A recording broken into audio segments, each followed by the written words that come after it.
This meeting is being recorded. Welcome, welcome, welcome. This is Edna White. I am your host of Keeping It Real on Purpose. This is the place where real people talk about real things, real stories, all on real time, on purpose. And today our guest is Elise Berthum. I hope I got it right. And she is an author, a ghostwriter, and she's also a memoir coach. Welcome to Keeping It Real on Purpose. Thanks so much for having me. You're very welcome. So how do you show up in the world? Let's see. I show up in the world shooting from the hip and keeping it real. Mm-hmm. I like to pride myself on something that people have told me a lot, which is that how they read me online is how I also come across in person. So if I'm cussing online, I'm cussing in reality. If I'm cracking jokes and using sarcasm and wit in my writing, then I'm also doing that when I'm conversing with other people. So I really try to be as authentic as possible. I don't want anybody to feel like they're getting me one way, one place, and a different way in another place. Okay, all right. So tell us the story around, how you got started as a ghostwriter. I really would like to hear that part of it. Sure. So I've been writing my whole life. I knew at 5 that I wanted to write books. And then flash forward several years and lots of different winding roads later, I went out on my own in my business as a copywriter and content writer, and developed a really close relationship with one of my clients, got to know her voice, her brand, her messaging.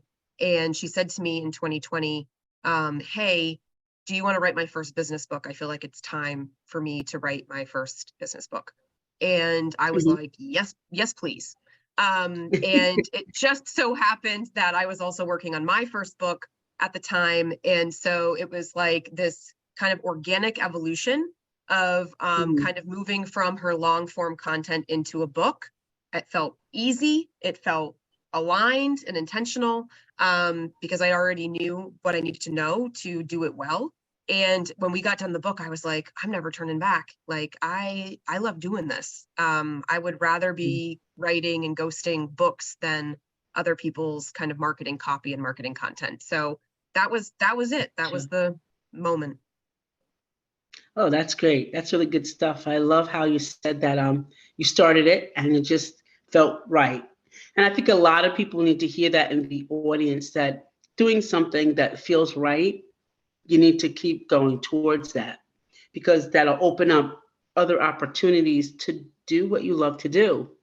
And it also creates that you're authentic, like you said, and you only wear one hat, and that one hat is the same way every day, like you said. So that's really, really important.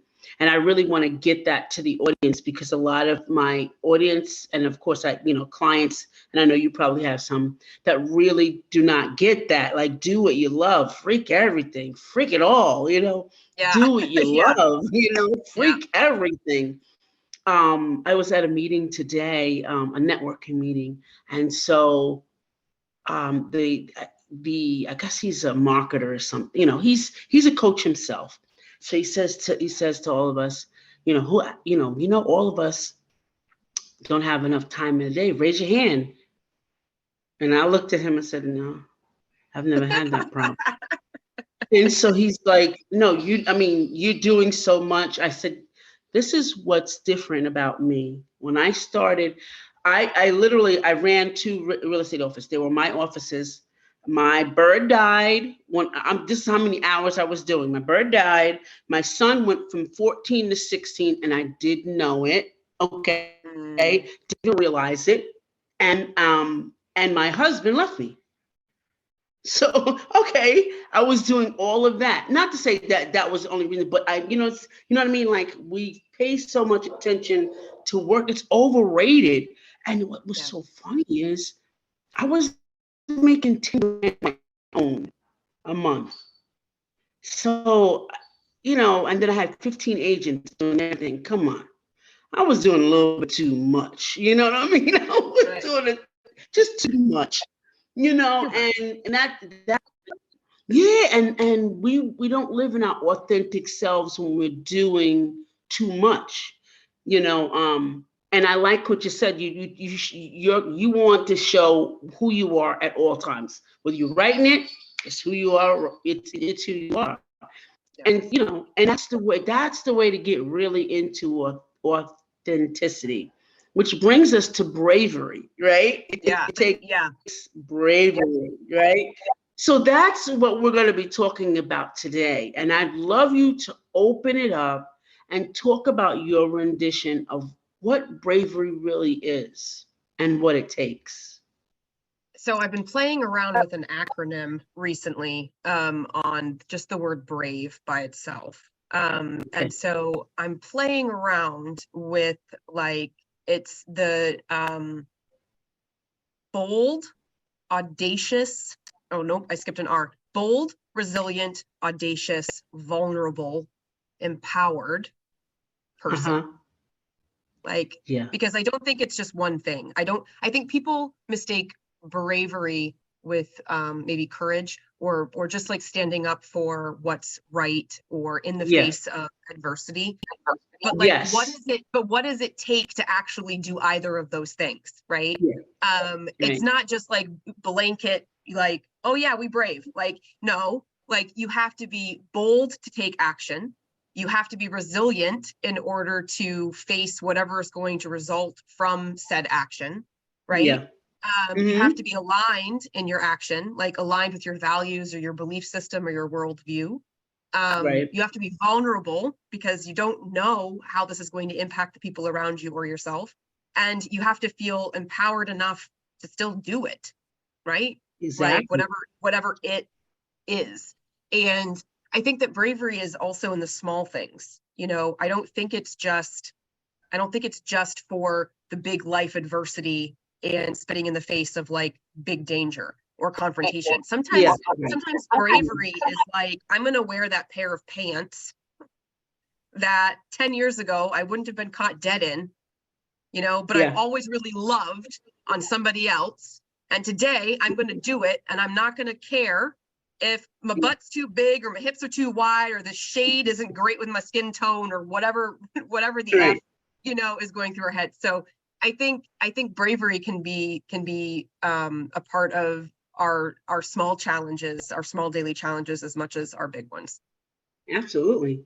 And I concur with what you said about the big things. And bravery in the face, like you said, and I love that you said spit in the face of.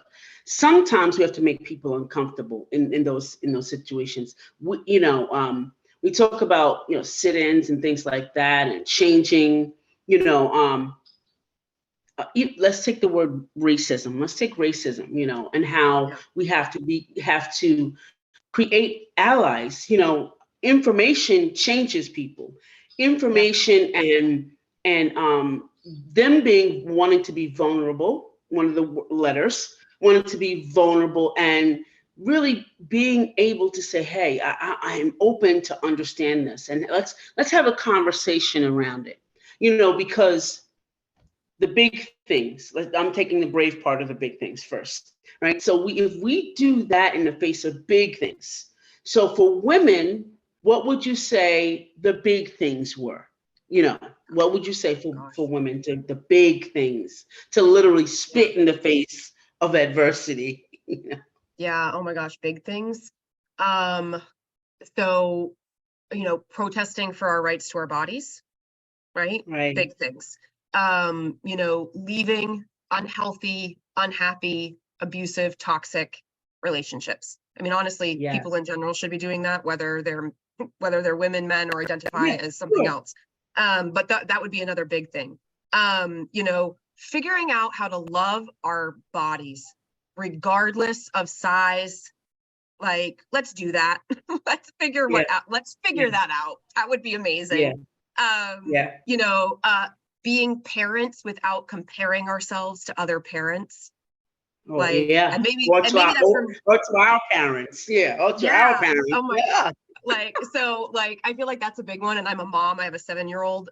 So that Mhm. one hits me hard every day. Like, am Yeah. I being authentic as a mom, or am I looking at the moms around me thinking that I gotta do it differently? Right, right. So those are some of the big things that come to mind the most immediately. Now, if not from a women's perspective, but a global perspective, we already touched on racism.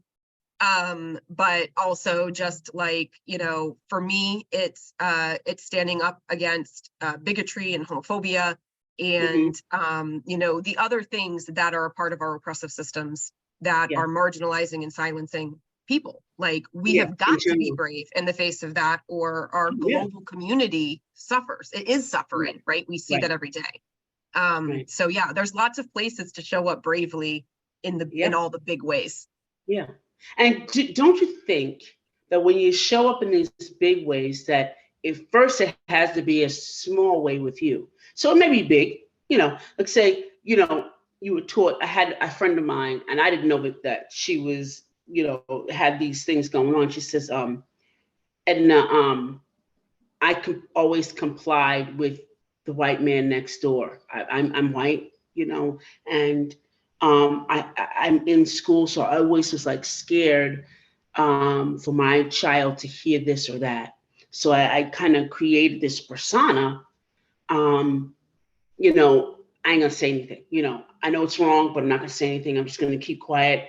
And so when George Floyd, the backlash came, to Yeah. all rippled across America. She came to me and she says, Edna, I need to make, I need to be an ally. And I know you're gonna say to me, I know you're gonna say to me. She says, I know, I'm not your,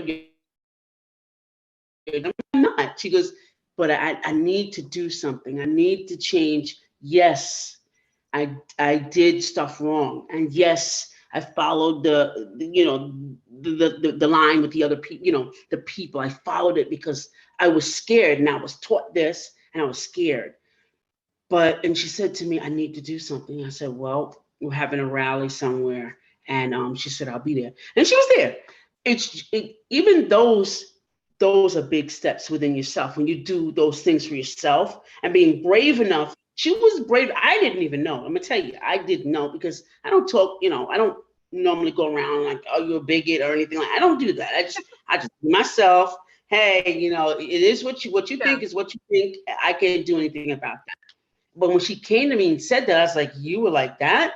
She goes, yeah. I was the worst one. I was the closet one. And I was like, no way. And I just kept saying, no way. She goes, it wasn't because I wanted to. I was scared, and what I thought or what I was taught Yeah. scared me, and it's like I have kids and all of this stuff. She said, but I'm hurting the global community, like you said. My, you know, I might, my kids might grow up and they might like somebody of another color or race. What am I going to do with that? And that was so impressive to me. I said, wow, I never heard anybody say. She was really like, you could feel it in her voice is cracking and everything. She said, I know my kids. My kids are loving and I teach them to be loving. And I gotta be able to heal the global community and do my part. Yeah. So when you talk about global community, doing your part is so important. Being that brave to, and I love that what you said. I really do, Elisa. It like, it chimed with me, and you were really authentic with that. Is doing your part for global community because it matters. It matters as an ally.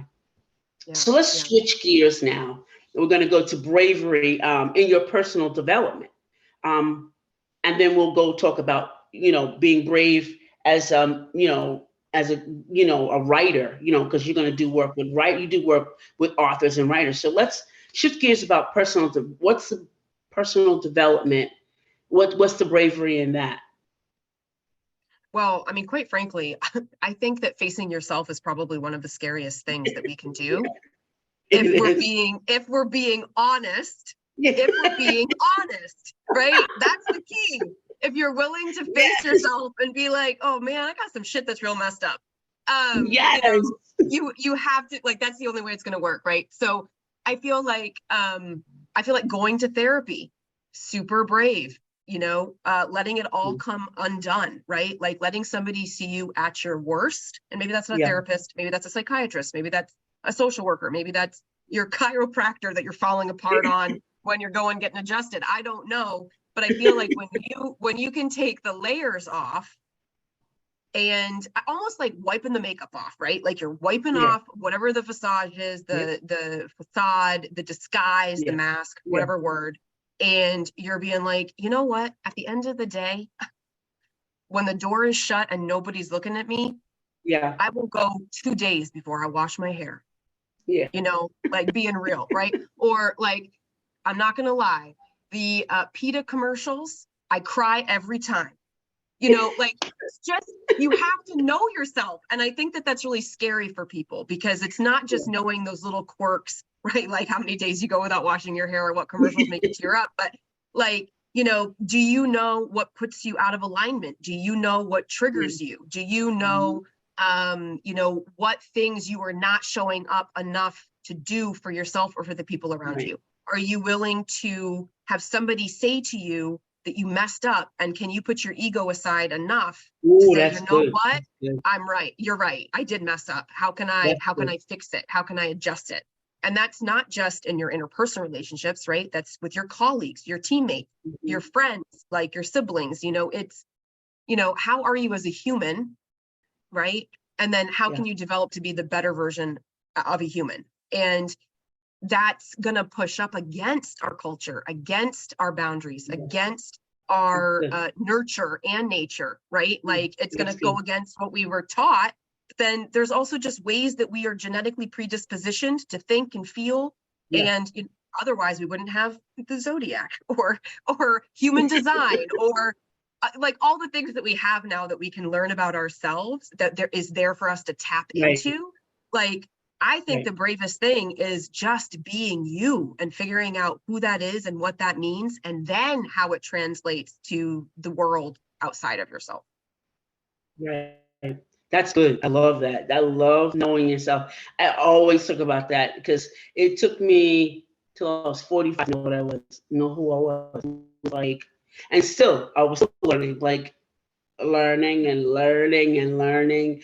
And now being so very authentic, I tell everybody like, oh, you're a wealth of information. And I was like, no, I'm not. I'm just like telling it like it is. Now I'm telling it like it is. Just telling it like it is, and I wouldn't trade being authentic for anything. Not for, nothing. I wouldn't. If it meant me dumbing myself down to meet a guy, I wouldn't do it. I'm sorry. Got to do without me. That's what our 20s are for. Yeah.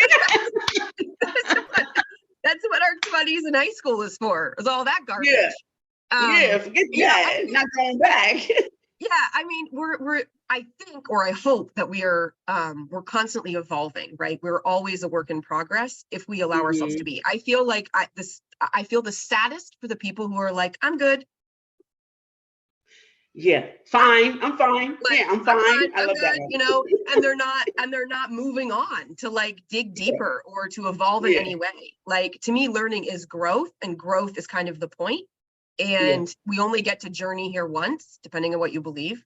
And so it's like, do it right. Do it the best way you can do it. Like, because you're not going to get a redo. There is no rewind and replay and slow it down. And you're not going to get to circle yourself on the screen with the arrows and show how you messed up the play so that you can, you're just not. So, like, I just put feel a filter on. I'll put those filters on, filter that out. I'll cut that out. So it's like, just do it right and like dig in and like figure it out and don't be scared, like, because it's just, life's too short. And I do feel like we have to figure it out for ourselves, though. We have to figure out how to be authentic for ourselves. And sometimes that means going through a lot of crap and hardship and adversity and doing the thing where we're dumbing ourselves down or trying to fit into a box. I mean, I did that for all kinds of ways for years. And there are still ways that I think I do that now, right? Because we we can't be present Yep. all the time with the way our brains work. But but we can take a beat and take a pause and ask ourselves every now and then, am I showing up in the most authentic way that I can? If I'm not, how can I be brave enough to do so? Now, as you were talking about that, I had an instance where my authenticity bothered somebody else. How do you think that happens to me all the time? How do you think, what would you do to deal with something like that? I'd put on Taylor Swift and dance to Shake It Off. And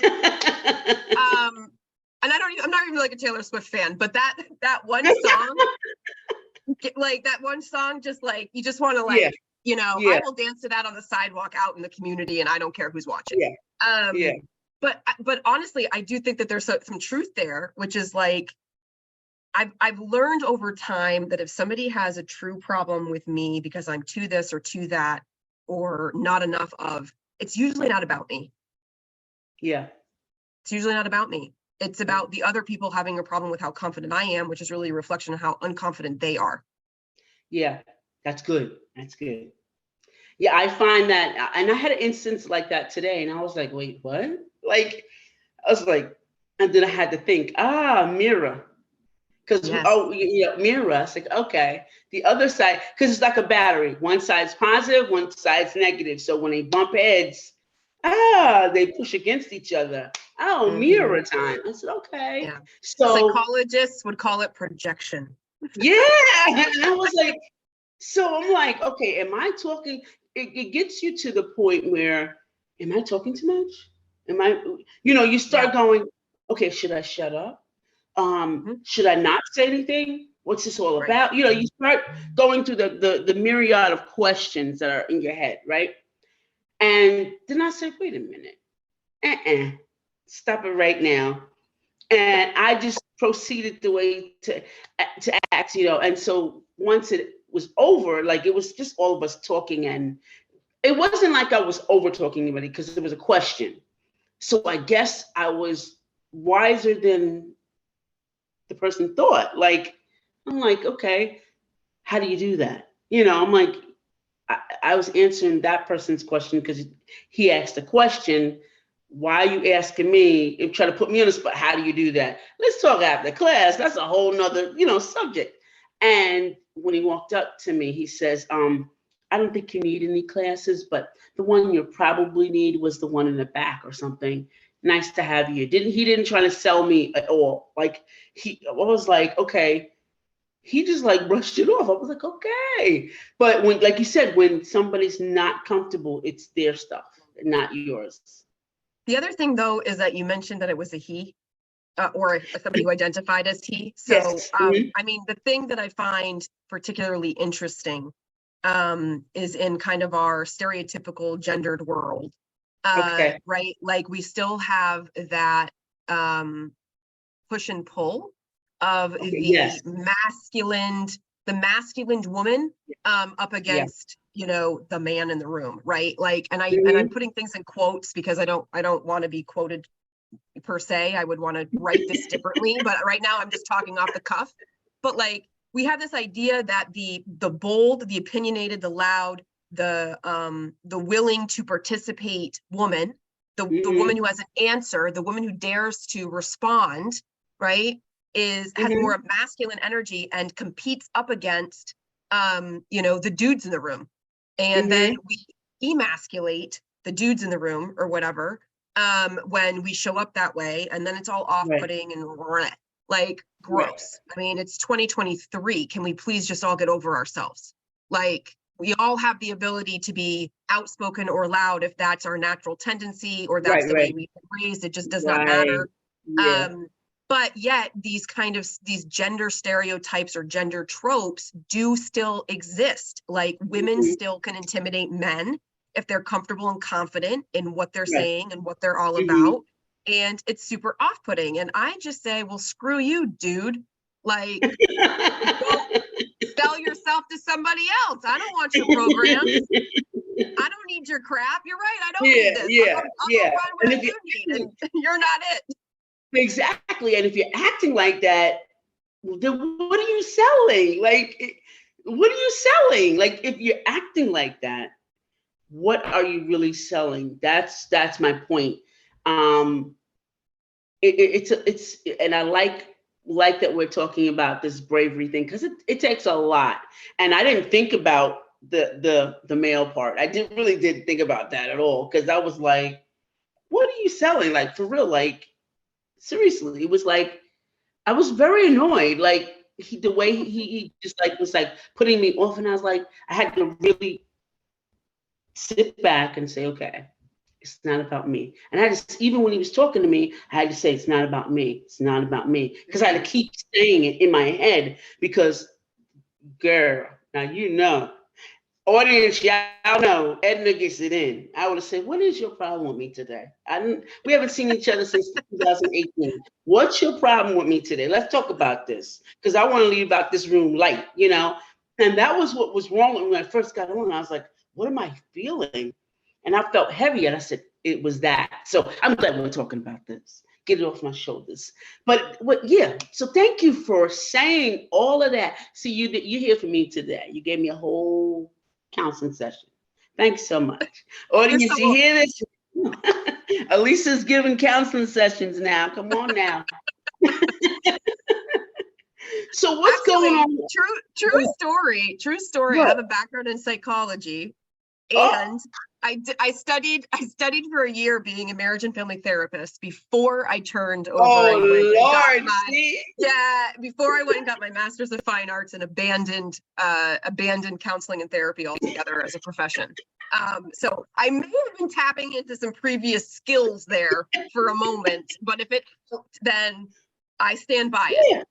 That's beautiful. Well, you got to tap into that when you're talking about working with memoirs and things. You got to tap into that.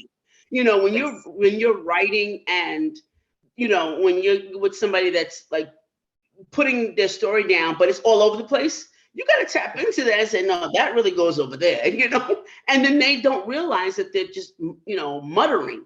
And you know, and pieces don't belong there, and you have to move it around. So it actually takes a little bit of that psychology to know. Oh no, that's not what went on. That's not what went on.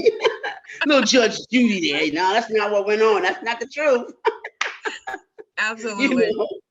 So what is on the horizon for you right now? Oh gosh. So, well. I'm working on a book with a colleague on how to write, publish, and profit from your book well, and that will be coming out sometime this summer or fall. Okay. I'm going to be working on my next memoir. So I have one memoir out already called Dear Universe, I Get It Now. That one's already available for sale. But yeah, just a lot of writing. I've got client project writing and new writing for myself, and so just really excited about that. Yeah. Awesome. So how can we all find you? The audience would love to find you. And audience, in case you want your memoir, you know, written, right? You need a coach to do that. This is the one to call, Elisa. How can we get in touch with you? So best place is probably to come check out my website, and then you'll get all the links to the social places and the email list and all that jazz. So that's the rightplacerightTime.com. The first right is WRITE, and the second right is RIGHT. So the rightplacerightTime.com. Wonderful. Well, Elisa, we were so happy to have you here, and we want to thank you for all the little gems that you've given us today on bravery, ladies and gentlemen. And we thank you for being here on Keeping It Real. Thanks so much for having me. You're welcome. And if you're looking for me, audience, you know where to find me. All around at EJW Coaching, right? And remember, always touch that subscribe button and hit the ding so you'll never miss a great episode like this one. My name is Edna White. I am your host of Keeping It Real, and me and my guest, Elisa, are saying bye for now. Bye, everyone.